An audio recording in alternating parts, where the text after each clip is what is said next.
Hi ನಮಸ್ತೆ ಎಲ್ಲರಿಗೂ ತನು ಸ್ವಯಂ ಅಡುಗೆ ಚಾನಲ್ಗೆ ಸ್ವಾಗತ. ನಾನು ಕರ್ನಾಟಕ ರೆಸಿಪೀಸ್ ಅನ್ನೋ ಚಾನಲ್ನ ಹೆಸರನ್ನು ಬದಲಿಸಿ ತನು ಸ್ವಯಂ ಅಡುಗೆಗಳು ಅಂತ ಚೇಂಜ್ ಮಾಡಿದ್ದೀನಿ.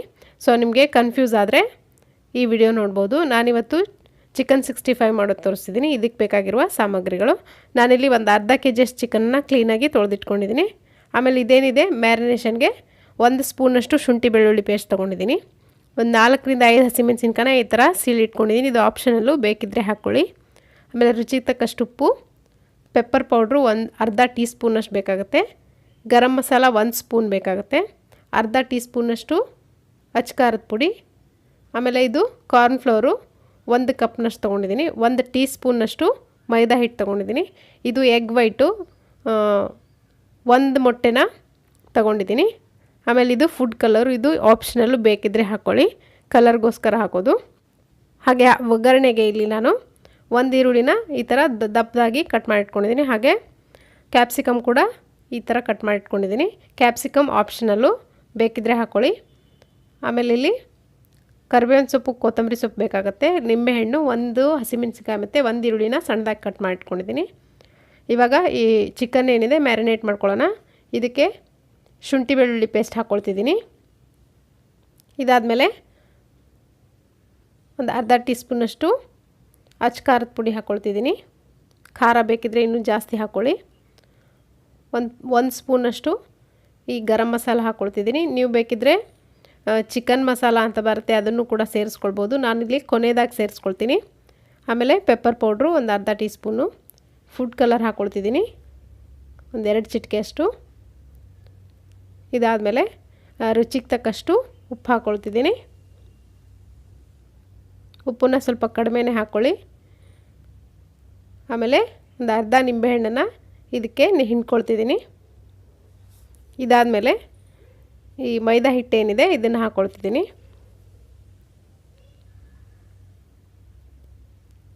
ಆಮೇಲೆ ಕಾರ್ನ್ಫ್ಲೋರ್ ಹಾಕ್ಕೊಳ್ತಿದ್ದೀನಿ. ಇದನ್ನೆಲ್ಲ ಹಾಕ್ಕೊಂಡು ಚೆನ್ನಾಗಿ ಒಂದ್ಸರಿ ಕೈಯಿಂದ ಮಿಕ್ಸ್ ಮಾಡ್ಕೊಳ್ಳಿ. ಶುಂಠಿ ಬೆಳ್ಳುಳ್ಳಿ ಪೇಸ್ಟು ಎಲ್ಲ ಮಸಾಲೆನೂ ಚಿಕನ್ಗೆ ಹೊಂದೋ ಥರ ಚೆನ್ನಾಗಿ ಒಂದ್ಸರಿ ಮಿಕ್ಸ್ ಮಾಡ್ಕೊಳ್ಳಿ ಕೈಯಿಂದ.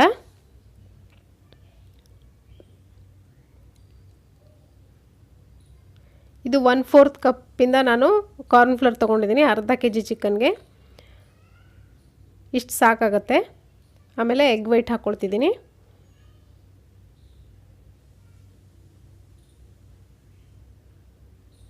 ಇದನ್ನು ಚೆನ್ನಾಗಿ ಹೊಂದೋವರೆಗೂ ಮಿಕ್ಸ್ ಮಾಡ್ಕೊಳ್ಳಿ.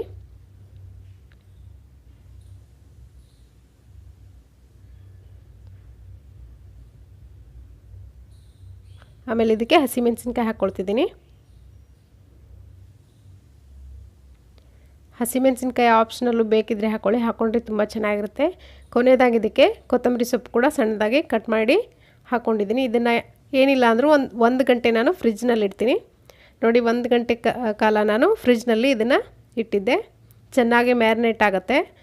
ಹೀಗೆ ಇಡೋದ್ರಿಂದ ತುಂಬ ಟೇಸ್ಟ್ ಚೆನ್ನಾಗಿ ಬರುತ್ತೆ. ಇದನ್ನು ಇವಾಗ ಒಂದ್ಸರಿ ಚೆನ್ನಾಗಿ ಕಲಿಸ್ಕೊಂಡು ಇದಕ್ಕೆ ನಾನು ಕೊನೆಯದಾಗಿ ಈ ಚಿಕನ್ ಮಸಾಲ ಅಂತ ಏನು ಬರುತ್ತೆ, ಎವರೆಸ್ಟ್ ಯೂಸ್ ಮಾಡ್ತಿದ್ದೀನಿ. ನೀವು ಯಾವುದೇ ಬ್ರ್ಯಾಂಡ್ದು ಯೂಸ್ ಮಾಡಿ. ಇದನ್ನು 1 ಸ್ಪೂನಷ್ಟು ಹಾಕ್ಕೊಳ್ತಿದ್ದೀನಿ. ಇದನ್ನು ಹಾಕೋದ್ರಿಂದ ತುಂಬ ಟೇಸ್ಟ್ ಚೆನ್ನಾಗಿ ಬರುತ್ತೆ. ಇದನ್ನು ಹಾಕ್ಕೊಂಡು ಚೆನ್ನಾಗಿ ಒಂದ್ಸರಿ ಮಿಕ್ಸ್ ಮಾಡ್ಕೊಳ್ಳಿ ಎಲ್ಲ ಹೊಂದೋವರೆಗೂ. ನಾನು ಎಣ್ಣೆ ಕೂಡ ಕಾಯಕ್ಕಿಟ್ಟಿದ್ದೀನಿ ಇಲ್ಲಿ ಪಕ್ಕದಲ್ಲಿ. ನೋಡಿ, ಇವಾಗ ರೆಡಿಯಾಗಿದೆ ಇದು. ಇದನ್ನು ಇವಾಗ ಫ್ರೈ ಮಾಡ್ಕೊಳ್ಳೋಣ. ಎಣ್ಣೆ ಕೂಡ ಕಾಯ್ದಿದೆ ಇಲ್ಲಿ. ಒಂದೊಂದಾಗೆ ಚಿಕನ್ ಪೀಸ್ಗಳನ್ನು ಹಾಕ್ಕೊಳ್ತಾ ಹೋಗ್ತೀನಿ ಇಲ್ಲಿ.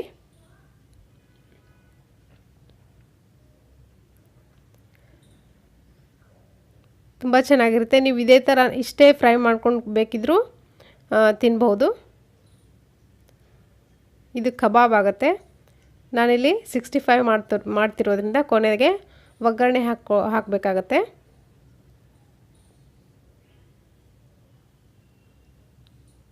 ಇದನ್ನು ಮೀಡಿಯಮ್ ಫ್ಲೇಮ್ನಲ್ಲಿ ಇಟ್ಕೊಂಡು ಸ್ವಲ್ಪ ಜಾಸ್ತಿ ಹೊತ್ತು ಫ್ರೈ ಮಾಡ್ಕೊಳ್ಳಿ. ಆವಾಗಲೇ ಚೆನ್ನಾಗಿ ಚಿಕನ್ ಎಲ್ಲ ಒಳಗಡೆ ಬೇಯುತ್ತೆ.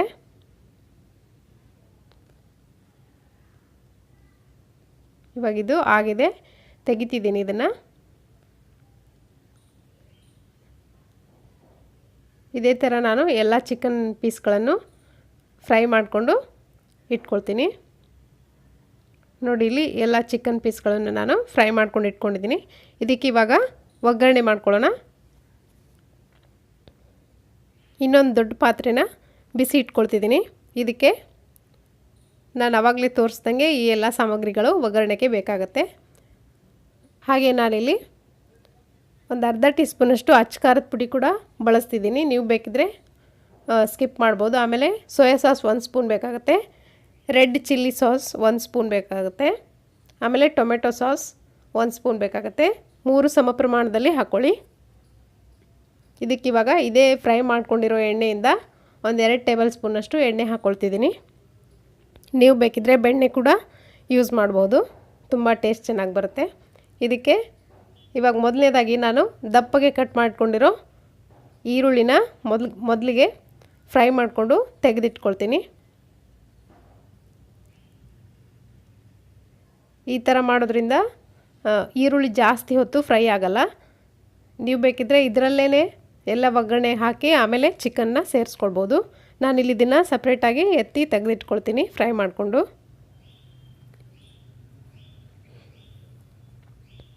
ಕ್ಯಾಪ್ಸಿಕಮ್ ಕೂಡ ಅಷ್ಟೇ, ಪೂರ್ತಿಯಾಗಿ ಫ್ರೈ ಮಾಡಲಿಕ್ಕೆ ಹೋಗಬೇಡಿ. ಸ್ವಲ್ಪ ಕ್ರಿಸ್ಪಿಯಾಗಿ ಬಾಯಿಗೆ ಸಿಗೋ ಥರ ಫ್ರೈ ಮಾಡ್ಕೊಳ್ಳಿ. ಇದನ್ನು ಸೈಡಲ್ಲಿ ಎತ್ತಿಟ್ಕೊಳ್ತೀನಿ. ಇದಕ್ಕಿವಾಗ ಒಗ್ಗರಣೆ ಮಾಡ್ಕೊಳ್ಳೋಣ. ಸಣ್ಣದಾಗಿ ಕಟ್ ಮಾಡ್ಕೊಂಡಿರೋ ಈರುಳ್ಳಿ ಹಾಕ್ಕೊಳ್ತಿದ್ದೀನಿ. ಆಮೇಲೆ ಈ ಶುಂಠಿ ಮತ್ತು ಬೆಳ್ಳುಳ್ಳಿನ ಸಣ್ಣದಾಗಿ ಕಟ್ ಮಾಡಿ ಇಟ್ಕೊಂಡಿದ್ದೆ, ಅದನ್ನು ಕೂಡ ಹಾಕ್ಕೊಳ್ತಿದ್ದೀನಿ. ಪೂರ್ತಿಯಾಗಿ ಫ್ರೈ ಆಗೋಕ್ಕೆ ಬಿಡಬೇಡಿ ಶುಂಠಿ ಬೆಳ್ಳುಳ್ಳಿನ, ಅದು ಹಾಗೆ ಬಾಯಿಗೆ ಸಿಗಬೇಕು, ಚೆನ್ನಾಗಿರುತ್ತೆ. ಸ್ವಲ್ಪ ಈ ಥರ ಮೀಡಿಯಮ್ ಫ್ಲೇಮ್ನಿಟ್ಟು ಹುರ್ಕೊಂಡ್ರೆ ಸಾಕು. ಇದಕ್ಕಿವಾಗ ರೆಡ್ ಚಿಲ್ಲಿ ಸಾಸ್ ಹಾಕ್ಕೊಳ್ತಿದ್ದೀನಿ. ಆಮೇಲೆ ಸೋಯಾ ಸಾಸ್ ಹಾಕ್ಕೊಳ್ತಿದ್ದೀನಿ. ಆಮೇಲೆ ಟೊಮೆಟೊ ಸಾಸ್ ಹಾಕ್ಕೊಳ್ತಿದ್ದೀನಿ. ಇದೆಲ್ಲ ಹಾಕ್ಕೊಂಡು ಚೆನ್ನಾಗಿ ಮಿಕ್ಸ್ ಮಾಡ್ಕೊಳ್ಳಿ. ಅಚ್ಚ ಖಾರದ ಪುಡಿನ ನಾನು ಸ್ಕಿಪ್ ಮಾಡಿದ್ದೀನಿ ಇಲ್ಲಿ, ನೀವು ಬೇಕಿದ್ರೆ ಹಾಕ್ಕೊಳ್ಳಿ ಖಾರ ಜಾಸ್ತಿ ಬೇಕು ಅನ್ನೋದಾದರೆ.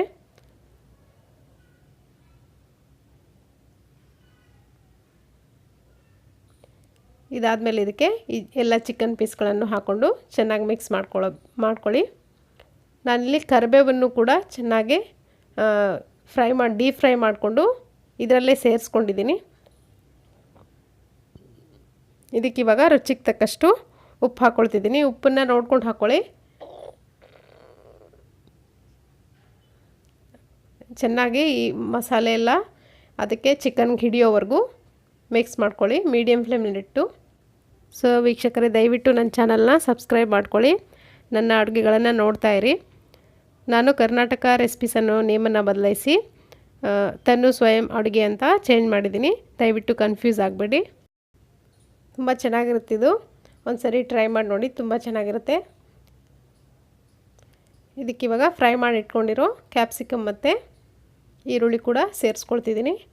ಇದನ್ನು ಸೇರಿಸಾದ್ಮೇಲೆ ಜಾಸ್ತಿ ಹೊತ್ತು ಫ್ರೈ ಮಾಡಲಿಕ್ಕೆ ಹೋಗಬೇಡಿ. ಗ್ಯಾಸ್ ಆಫ್ ಮಾಡ್ಕೊಂಡು ಇದನ್ನು ಸರ್ವ್ ಮಾಡ್ಕೊಳ್ಬಹುದು. ಸೊ ನಾನಿವಾಗ ಇದನ್ನು ಸರ್ವ್ ಮಾಡ್ಕೊಳ್ತಿದ್ದೀನಿ ಒಂದು ಸರ್ವಿಂಗ್ ಬೌಲ್ಗೆ. ಸೊ ನೀವು ಕೂಡ ಖಂಡಿತ ಇದನ್ನು ಮನೆಯಲ್ಲಿ ಟ್ರೈ ಮಾಡಿ ಅಭಿಪ್ರಾಯ ತಿಳಿಸಿ. ಸೊ ಇದ್ರ ಜೊತೆಗೆ ಇನ್ನೊಂದು ವಿಚಾರ ಹೇಳೋಕ್ಕೆ ಇಷ್ಟಪಡ್ತೀನಿ. ನೀವು ಕೇಳ್ಬೋದು ನಿಮ್ಮ ಚಾನಲ್ ನೇಮನ್ನು ಏನಕ್ಕೆ ಚೇಂಜ್ ಮಾಡಿದ್ರಿ ಅಂತ. ನನ್ನ ಕರ್ನಾಟಕ ರೆಸಿಪೀಸ್ ಅಂತ ಸರ್ಚ್ ಮಾಡಿದ್ರೆ ಅದ್ರ ಜೊತೆಗೆ ಬೇರೆ ಕರ್ನಾಟಕದ ರೆಸಿಪಿಗಳು ಕೂಡ ನನ್ನ ರೆಸಿಪಿಗಳ ಜೊತೆಗೆ ಬರ್ತಾಯಿತ್ತು. ಅದಕ್ಕೋಸ್ಕರ ನಾನು ನನ್ನ ಚಾನಲ್ ನೇಮನ್ನು ಚೇಂಜ್ ಮಾಡಿದ್ದೀನಿ. ಸೊ ದಯವಿಟ್ಟು ಇದನ್ನು ಕೂಡ ಬೆಳೆಸಿ.